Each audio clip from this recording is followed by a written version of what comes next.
এই নিষ্ঠুরতার শেষ কোথায়? কারাগারে অমানবিকতার শিকার হয়ে একেবারে মরণাপন্ন অবস্থায় জামিনে মুক্তি পেয়েছিলেন মহান মুক্তিযুদ্ধের অন্যতম সংগঠক, বীর মুক্তিযোদ্ধা এবং ৭৫ পরবর্তী প্রতিরোধ যোদ্ধা, সাবেক মন্ত্রী, আওয়ামী লীগের প্রেসিডিয়াম সদস্য ইঞ্জিনিয়ার মোশারেফ হোসেন। তার মৃত্যুর নির্মমতা সকলকে স্পর্শ করেছে।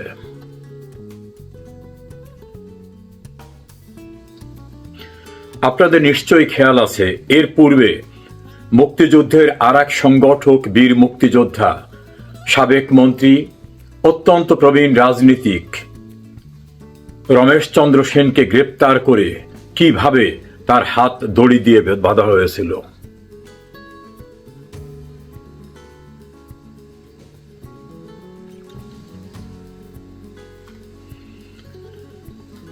আপনারা সম্প্রতি দেখেছেন, বেশ পূর্বে থেকে দেখেছেন, মুক্তিযুদ্ধের আর এক সংগঠক, বীর মুক্তিযোদ্ধা নুরুল মজিদ মাহমুদ হুমায়ুনকে গ্রেপ্তার করার পরে অমানবিক নির্যাতনে তিনি যখন গুরুতর অসুস্থ হয়ে পড়েন, তখন তার প্রপার ট্রিটমেন্ট দেওয়া হয়নি। হাসপাতালে যখন নেওয়া হয়েছে তখন তিনি প্রায় মরণাপন্ন। সুচিকিৎসা তো দেওয়া হয়নি, মৃত্যুর পরেও তার হাতে হ্যান্ডকাপ লাগানোর যে ছবিটা, সেই ছবিটা সকলের হৃদয়কে স্পর্শ করেছিল। আপনার হ্যান্ডকাপটা দেখতে পাচ্ছেন তার হাতে, সাবেক মন্ত্রী নুরুল মজিদ মাহমুদ হুমায়ুন। আরেকটি ছবি দেখাতে চাই। ৬৯-এর গণ অভ্যুত্থানের মহানায়ক, সাবেক মন্ত্রী, সাবেক রাজনীতিক, বীর মুক্তিযোদ্ধা, মুক্তিযুদ্ধের অন্যতম সংগঠক তোফায়েল আহমেদ কি অবস্থায় আছে?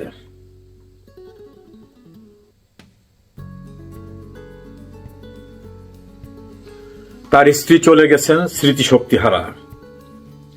আর একটা ছবি আজ সামনে ভেসে উঠল, গুরুতর অসুস্থ অবস্থায় আর এক রাজনীতিক, অ্যাডভোকেট ইউসুফ হোসেন হুমায়ুন।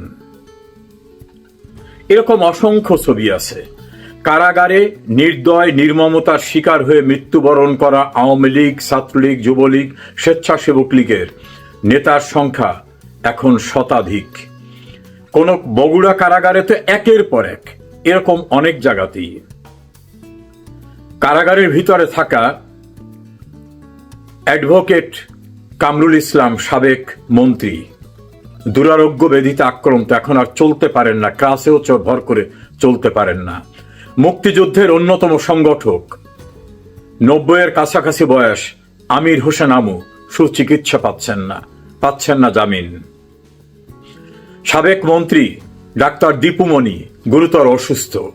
সাবেক মন্ত্রী এবং প্রখ্যাত শ্রমিক নেতা, যার পরিবারে রয়েছে দীর্ঘ ঐতিহ্য, শাহজাহান খান, গুরুতর অসুস্থ হওয়ার পরেও তার প্রপার ট্রিটমেন্ট হয়নি।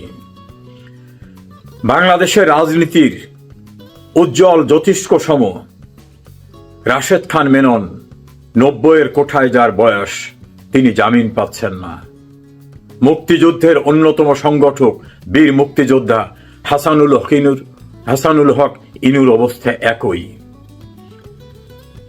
অবসরপ্রাপ্ত বিচারপতি AHM শামসুদ্দিন চৌধুরী, প্রখ্যাত সাংবাদিক শাহরিয়ার কবির, মুক্তিযোদ্ধা সাবেক ছাত্রনেতা কামাল আহমেদ মজুমদার, সাবেক মন্ত্রী জনাব আব্দুর রাজ্জাক সহ অসংখ্য নেতৃবৃন্দ কারা অভ্যন্তরে নির্মমতার শিকার হচ্ছেন।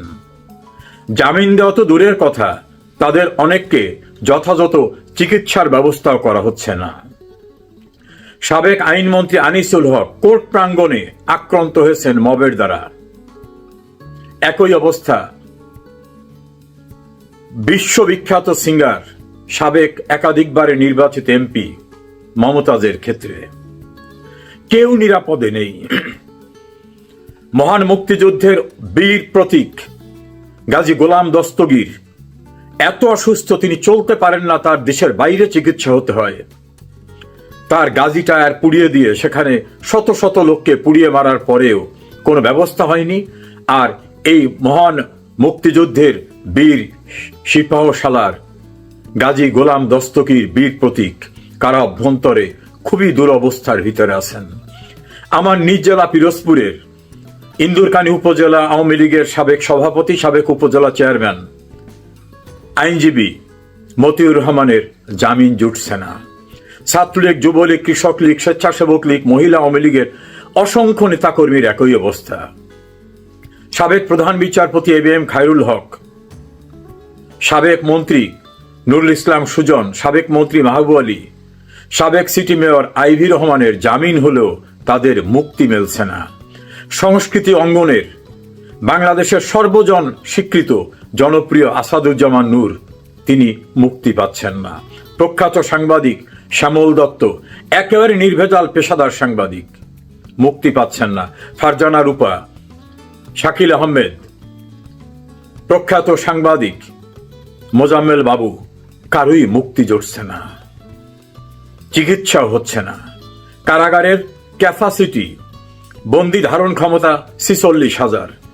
আমাদের কাছে প্রাপ্ত তথ্য অনুযায়ী 2 লাখের উপরে কারাগারে বন্দী রয়েছে, যার অধিকাংশই রাজনৈতিক উদ্দেশ্যে গ্রেপ্তার হওয়া। আর যারা ভয়ঙ্কর জঙ্গি অপরাধী, তাদেরকে দেধারসে ছেড়ে দেওয়া হয়েছে, কারাগারের গেট খুলে ভেঙে বিভিন্নভাবে। বিচার হচ্ছে না, জামিন দেওয়া হচ্ছে না। একের পর এক ইঞ্জিনিয়ার মোশাররফ হোসেনের মতো, নুরুল মজিদ মাহমুদ হুমায়ুন, রমেশ চন্দ্র সেনের মতো অনেকের লাশ নিতে হচ্ছে কারাগারের গেট থেকে। এই নিষ্ঠুরতা, এই বর্বরতার শেষ কোথায়? কোনো কিছুই কিন্তু আনপেইড যায় না। এই নির্মমতা যত দীর্ঘস্থায়ী হবে, এর কনসিকুয়েন্স কিন্তু তত বেদনাদায়ক হবে। আমি আশা করব রাজনৈতিক উদ্দেশ্য প্রণোদিতভাবে বিশ্ব স্বীকৃত বাটপার, টাউট, সন্ত্রাসী, সুদখোর ইউনূসের হাতে গ্রেপ্তারকৃত ব্যক্তিদের মুক্তি দেয়া হোক, বিচার হোক। যদি কেউ অপরাধী তার শাস্তি হবে, কিন্তু বিনা বিচারে এভাবে আটক রাখা একটা মানবাধিকারের পরিপন্থী, আমাদের বিদ্যমান আইনের পরিপন্থী, সুপ্রিম কোর্টের অসংখ্য রায়ের পরিপন্থী। এই নিষ্ঠুরতার অবসান চাই, অন্যথায় এই নিষ্ঠুরতা কিন্তু ইনভাইট করবে আরো নিষ্ঠুরতাকে। সেদিন কোনো প্রশ্ন থাকবে না। আপনারা সকলেই দেখেছেন যে কালকে একটা ভিডিও, এই পোস্ট আমি ছেড়েছি। শেখ হাসিনা হয়তো কলকাতা আসছেন, মানে কলকাতা আসছেন উনি, এখনো ডেট বা সময় এখনো ঠিক হয়নি। আমি জানতাম না যে আমাদের রাজ্যপাল RN রবি তিনিও একটা মানে আমন্ত্রণ ওনাকে জানিয়েছিলেন।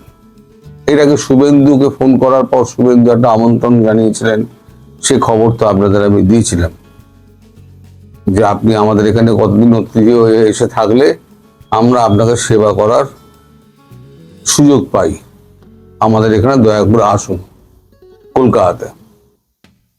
তারও আগে আমি বলেছিলাম মমতা ব্যানার্জির আমলে সেই সময়তে একবার কলকাতা তাকে আনার একটা পরিকল্পনা নরেন্দ্র মোদীর ছিল, যে কলকাতার কাছাকাছি কোনো একটা সেফ হাউসে তাকে রাখবে।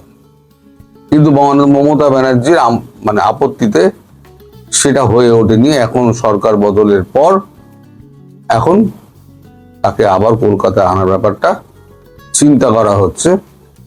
আপাতত যা ঠিক হয়েছে, তিনি এসে প্রথমে রাজভবনেই উঠবেন।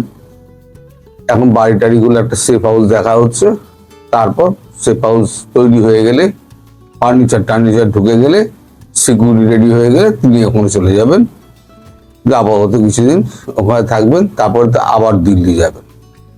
এখন তার আগে মানে দেরিটা হচ্ছে কেন, তার আগে কূটনৈতিক কিছু সমাধান আছে। আমরা মনে আছে, আপনারা সবাই জানেন যে আমাদের এখানে বিজেপি জয়লাভ করাতে ডোনাল্ড ট্রাম্প নরেন্দ্র মোদীকে অভিনন্দন জানিয়েছেন। আচ্ছা, একটা রাজ্যের ইলেকশনে জয় পেয়েছে, বিপুল ভোটে জয় পেয়েছে, তার জন্য ডোনাল্ড ট্রাম্পের কি এসে গেল? আসলে ডোনাল্ড ট্রাম্প যাচ্ছেন এখন বেজিংয়ে এখন শি জিনপিংকে একটু টুপি টুপি মারতে হবে, নাহলে আমেরিকার অবস্থা খুব খারাপ। ধারের বোঝা 141 ট্রিলিয়নে পৌঁছে গেছে, 41 ট্রিলিয়নে পৌঁছে গেছে, প্রতি 9 মাসে 1 ট্রিলিয়ন করে বাড়ছে। এই অবস্থায় বিভিন্ন জায়গা থেকে উনি তোলার চেষ্টা করেছেন, কিন্তু কোথাও কিছু করতে পারেননি, ট্যারিফ বসিয়ে কিছু করতে পারেননি। উল্টে ওনার জনপ্রিয়তা ক্রমশ হ্রাস পাচ্ছে। উল্টো দিকে ভাবুন, ভারতের সঙ্গে একটা সেকেন্ড চ্যানেলে মার্কো রুবিও এবং জেডি ভান্স বরাবর একটা কথাবার্তা চালিয়ে যাচ্ছে, এবং ঠিক হয়েছিল যেটা আমি আপনাদের বলেছিলাম যে ওভারল্যাপিং পদ্ধতিতে কাজ করা হবে। এখন তারেক রহমানকে যে বসানো হয়েছিল ভারত এবং মার্কিন যুক্তরাষ্ট্রের সহমতে, তারেক রহমান সেই পথে হাঁটছেন না। তিনি আবার পাকিস্তানের পথ ধরেছেন এবং কোনো শর্ত তিনি পূরণ করেননি। পাকিস্তানের পাশাপাশি তিনি করছেন কি, চীনের সঙ্গে সম্পর্ক করছেন, যেটা একেবারে দুচক্ষের বিষ আমেরিকার কাছে। আর আমেরিকা জানে ভারতকে যদি কাছে রাখতে হয়, তাহলে সেক্ষেত্রে আমেরিকার উচিত হবে ভারতের সঙ্গে সখ্যতা বাড়ানো, কারণ চীনের চোখে চোখ রেখে কথা বলতে পারে একমাত্র ভারত। আর চীন এখন খুব বিপদের মধ্যে আছে, চীনের এখন বাজার দরকার। এখন ভারতের বাজারটা চীন নেওয়ার জন্য মুখিয়ে রয়েছে। ভারতও লালিপাপের মধ্যে ঝুলিয়ে রেখে দিয়েছে, ঠিক আছে আস্তে আস্তে খুলবো, তোমার অবস্থা দেখে তারপরে খুলবো। এই যে মার্কো রুবিও এই মাসে আমাদের এখানে আসছেন, সম্ভবত মার্কো রুবিওর আসার ডেটটা ঠিক হলে তারপরে হয়তো শেখ হাসিনা কলকাতা আসবেন। কারণ মার্কো রুবিও বলেছেন তিনি শেখ হাসিনার সঙ্গে কথা বলতে চান, এই তারেক রহমানের সরকারকে উৎখাত করার ব্যাপারে। যেমন জয়শঙ্করের সঙ্গে কথা বলবেন তিনি, তেমনি শেখ হাসিনার সঙ্গেও কথা বলার ইচ্ছে প্রকাশ করেছেন। এখন মার্কো রুবিওর যতক্ষণ না পর্যন্ত ভিজিটটা কনফার্ম হচ্ছে, মানে কবে আসছেন, ততক্ষণ পর্যন্ত শেখ হাসিনার প্রোগ্রামটা ঠিক করা যাচ্ছে না। এইখানেই একটা গোল বেঁধেছে। তারপরে আবার কি, এদিকে আছে মায়ানমার এবং আরাকান আর্মি। এখানে 3টে পক্ষ আছে। একটা তো হচ্ছে রাশিয়া, তার ইনভেস্টমেন্ট রয়েছে। একটা ভারত, তার কালাদান প্রজেক্ট আছে। আর একটা হচ্ছে চীন, তার বিআরআই প্রজেক্ট আছে। ফলে এখানে একটা ত্রিমুখী একটা কি বলবো, এটা ত্রিমুখী, আমার শব্দ চয়নে মাঝে মাঝে গন্ডগোল হয়, মাফ করবেন। ত্রিমুখী ব্যবস্থাপনা, একার দিকে ঝোল টানবে সেই নিয়ে এখন কিন্তু দড়ি টানাটানি হচ্ছে, কে কতটা আদায় করে দিতে পারে। তার জন্য যেমন আরাকান আর্মির সঙ্গে কথা বলা হচ্ছে, তেমনি একই সঙ্গে জুনটার সঙ্গেও কথা বলা হচ্ছে। এই 3 পক্ষই কিন্তু কথা বলে যাচ্ছে, রাশিয়া, চীন, ভারত। ভারতের পক্ষে অ্যাডভান্টেজ যেটা হলো সেটা হচ্ছে আমাদের ওই চট্টগ্রাম অঞ্চলে একটা শান্তি বাহিনী রয়েছে বৌদ্ধদের, আর শান্তি বাহিনীর সঙ্গে আরাকান আর্মির একটা সখ্যতা রয়েছে। শান্তি বাহিনী আরাকান আর্মি একসঙ্গে। ভারত চাইছে শান্তি বাহিনীকে দিয়ে আরাকান আর্মিকে কন্ট্রোল করতে।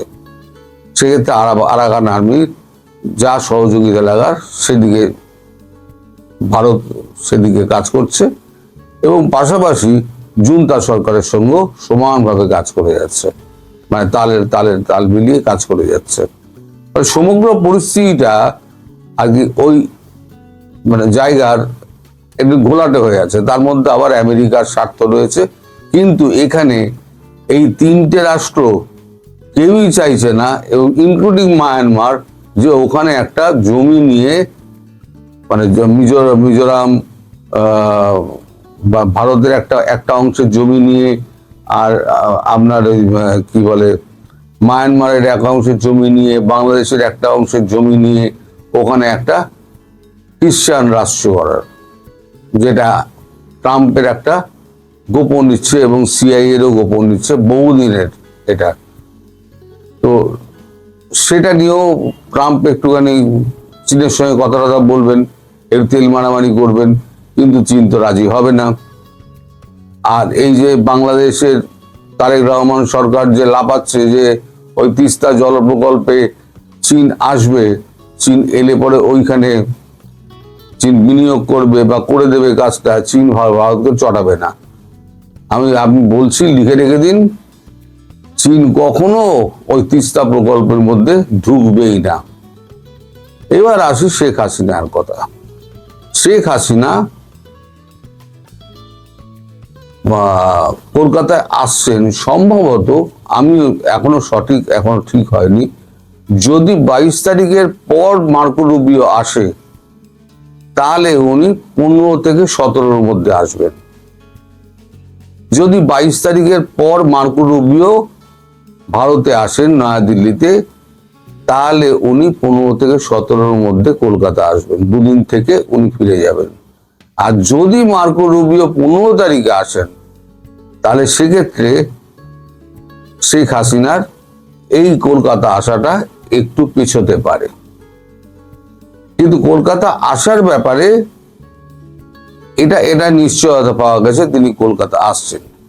আর ভারত চাইছে হাসিনাকে কলকাতায় আনলে পরে বিএনপির ওপরে, জামাতের ওপরে একটা চাপ সৃষ্টি হবে।